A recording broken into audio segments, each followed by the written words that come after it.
समस्त print media, electronic media, समस्त पत्रकार बंधुओं का हार्दिक स्वागत एवं अभिनंदन। जैसा कि आप लोग बिगी हैं कि एक माननीय हाई कोर्ट ने एक ऐतिहासिक फैसला हमारे उत्तराखंड पुलिस सरकार को दिया है कि जो भी 10 वर्षों से कार्यरत सरकारी विभागों में कार्यरत हैं उनको आप परमानेंट किया जाए। मैं उस फैसले का स्वागत करता हूं और मैं माननीय मुख्यमंत्री जी का भी धन्यवाद करना चाहता हूं कि माननीय मुख्यमंत्री जी ने उस फैसले को लेकर के तुरंत कैबिनेट की और उसमें कैबिनेट के माध्यम से माननीय मंत्रिगणों के माध्यम से उसमें सहमति भी जाहिर की गई। ये तो शक था कि कहीं माननीय मुख्यमंत्री जी उसको भी SLP लेकर कहीं सुप्रीम कोर्ट न चला जाए, पर धन्यवाद माननीय मुख्यमंत्री जी का। मैं उसका स्वागत करता हूं कि वो ऐतिहासिक फैसला जो माननीय हाईकोर्ट ने दिया है कर्मचारी के पक्ष में, वो भी हमारे भाई बंद हैं। मैं सरकार से एक क्वेश्चन पूछना चाह रहा हूँ, एक प्रश्न करना चाह रहा हूँ कि आप ये 10 साल वाले हैं लोग हैं, संविदा कार्यरत, दैनिक वेतन, तदर, आप इनको कौन से कर्मचारी हैं कि जिनको आप परमानेंट करना चाहते हैं? क्योंकि 2003 में 2 फरवरी 2003 में विभागीय संविदा पूर्ण रूप से बंद थी, जिसका कि शासनादेश हमारे पास है। जो 2003 में लगे होंगे हमारे कर्मचारी, वो नियमावली 2011 में ऑटोमेटिकली 10 साल के नियमावली में परमानेंट हो चुके होंगे। मैं सरकार से पूछना चाह रहा हूँ कि जब 2003 में विभागीय संविदा बंद है, दैनिक, तदर, अंशकालिक सब बंद है, तो आप उन किन कर्मचारी को पक्का करना चाह रहे हैं? सरकार दोहरी नीति जो अपना रही है उपनल कर्मचारियों के साथ, मैं आपके माध्यम से कहना चाह रहा हूँ, वर्ष 2018 में माननीय हाईकोर्ट ने उपनल के पक्ष में एक आदेश जारी किया था कि उपनल कर्मचारी को चरणबद्ध तरीके से नियमित किया जाए और जो 10 वर्ष एक अनुमानित सरकार को नियमावली बनाने के लिए आदेश किया था और समान कार्य समान वेतन के लिए भी आदेश किया था कि समान कार्य समान वेतन दिया जाए और इनकी जो हमारे वेतन से GST कटता है उसको बंद किया जाए। परंतु तत्कालीन सरकार उस आदेश के खिलाफ माननीय सुप्रीम कोर्ट में चलेगी SLP लेके, और आज आलम यह है कि सरकार को एक हेयरिंग पे 25-20 लाख रुपए अपने वकील को देने पड़ रहे हैं कर्मचारियों के हमारे केस लड़ने के खिलाफ। तो सरकार दोहरी नीति क्यों अपना चाहती है? मैं तो सरकार से पूछना चाह रहा हूँ कि जब वही आदेश माननीय हाई कोर्ट ने 2018 में हमारे पक्ष में दिया, तो सरकार क्यों SLP लेके चलेगी? और मैं सरकार से निवेदन करूंगा कि आप जो है 2018 वाला जो हमारा सरकार माननीय हाईकोर्ट ने सरकार को दिया था उसको लागू किया जाए और उन जो आप बेफल खर्च आप उसमें एडवोकेट को दे रहे हैं वहां 20-25 लाख, उसको कर्मचारी हित में लगाया जाए। और माननीय हाईकोर्ट द्वारा एक अभी आदेश जारी किया गया था हमारे 3 डिपार्टमेंट में, राज्य कर विभाग में 153 लोगों की सेवाएं समाप्त कर दी गई थी, जिसके अगेंस्ट हमारे लोग माननीय हाईकोर्ट गए थे। माननीय हाईकोर्ट ने विभाग को निर्देशित किया था कि इनको आपने अनैतिक रूप से बात किया है, इनको पुनः विभाग में वापस दिया जाए।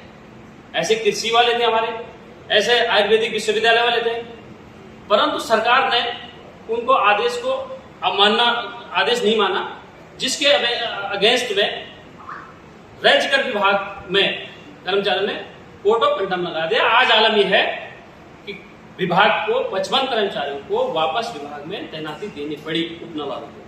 तो मैं पूछना चाहता हूं, जब सारे काम कोर्ट से ही होने हैं तो सरकार क्या करे?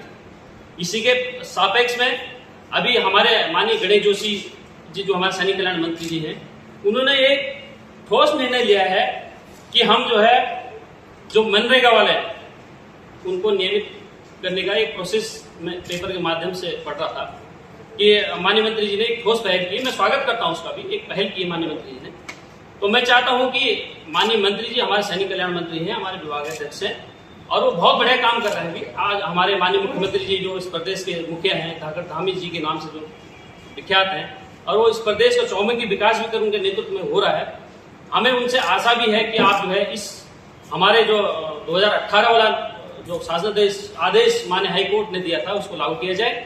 और अगर सरकार अगर हमारे पक्ष में अगर एक कोई निर्णय नहीं लेती, कोई ठोस निर्णय नहीं लेती, हमारा जो अभी माननीय हाई कोर्ट का डिसीजन लागू हो रहा है, उसी तरह से हमारा भी 2018 वाला नियम लागू किया जाए और हमें चरणबद्ध तरीके से जो माननीय हाई कोर्ट ने आदेश किया था उस पर लागू किया जाए। उसी के सापेक्ष में अगर सरकार ये सब नहीं करती है, सेल्फी वापस नहीं लेती है, 2018 वाला माननीय हाई कोर्ट का डिसीजन नहीं लागू करती है, तो मजबूरन संयुक्त मोर्चा को आगामी किसी भी माह में प्रदेश व्यापी हड़ताल पे जाने के लिए बाध्य होना पड़ेगा, जिसकी सारी जिम्मेदारी शासन प्रशासन की होगी। तो आप सरकार का स्वागत कर रहे हैं, सरकार का धन्यवाद कर रहे हैं जो उन्होंने कर्मचारी हित में निर्णय लिया। अब ये बात दूसरी है कि उस निर्णय से कितने कर्मचारियों को लाभ है, लेकिन उपनल कर्मचारियों को उस निर्णय से कितना लाभ है?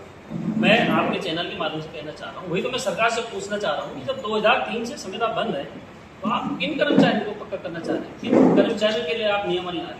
जहाँ तक बात संविदा की है, हमारे एक शासनादेश है जो हमारे शासन से आदेश होते हैं अपना कर्मचारी, उसमें स्पष्ट वर्ड लिखा है संविदा। उसमें आप जो आपने जियो पढ़ा होगा, इसमें वर्ष 2013 में संविदा पर कार्यरत लिखा, तो इन नियमों में सरकार को ऑटोमेटिक हमें भी लेना चाहिए। जब संविदा वर्ड माननीय हाईकोर्ट ने दिया है कि संविदा वालों को पक्का किया जाए, तो हम भी इस कैटेगरी में आते हैं, हमारे आदेश में भी संविदा सब इंक्लूड है। तो मैं सरकार से कहूंगा कि इस पर भी संज्ञान लें। और कौन से कर्मचारी है जिनको आप संविदा पर पक्का करना चाहते हैं? दूसरा सवाल ये है कि सरकार तो ये मानती है कि उपनल कर्मचारी जो है ये आउटसोर्स कंपनी है, जैसे ठेकेदार होते हैं, दूसरे ठेकेदार इनको परमानेंट ठेकेदार मान लो, सरकारी ठेकेदार हो, तो दोनों को कंपेयर कैसे करेंगे? ठेकेदार, मैं आपके माध्यम से बोल रहा हूँ, ठेकेदार पे कोई शासनादेश लागू होता है कि आज तक? ये शासन का आदेश है, चीफ सेक्रेटरी का आदेश है, प्रमुख सचिव का आदेश है। अगर हम ठेकेदार के बंदे हैं तो ठेकेदार पे ठेकेदार ही तो लागू करेगा शासनादेश, सरकार तो नहीं करेगी ना। तो एक तरफ सरकार कह रही तुम ठेकेदार के बंदे हो, दूसरी तरफ सरकार कह रही कि तुम संविदा वाले, तो ये कॉम्पिटिशन नहीं होना चाहिए ना। आप ठीक है, सरकार ने माननीय हाईकोर्ट ने संविदा वर्ड जो दिया है उसमें उतना कंसिडर करें। तो इसका मतलब ये माने कि संविदा कर्मी के साथ उपनल कर्मचारियों के साथ में दोहरा मापदंड? बिल्कुल दोहरा मापदंड हो रहा है, वर्क नेचर एक हमारा। हम तो कह रहे हैं कि आप लो, आप हमें कोई दिक्कत नहीं है। आप ऐसे हम जैसे जितने लोग कार्यरत हैं सरकारी विभाग में कई वर्षों से कार्यरत हैं, हम कह रहे हैं उनको भी लो, पर हमारे साथ दोहरा मापदंड। भाई उसी माननीय हाईकोर्ट ने डिसीजन इस बार भी दिया है, अब माननीय हाईकोर्ट ने डिसीजन 2018 में भी दिया है। कोर्ट तो एक आपने दोहरा मापदंड बता दिया। हमारे में जो डिसीजन लागू हुआ उसके तो आप एसएलपी लेके माननीय हाईकोर्ट चलेगी, सुप्रीम कोर्ट चलेगी, जिसमें आप लाखों खर्च कर रहे हैं। और आज जो माननीय हाईकोर्ट ने डिसीजन दिया उसको आप कंसिडर कर रहे हैं, तो दोहरी मैं इसको दोहरी नीति मानता हूँ।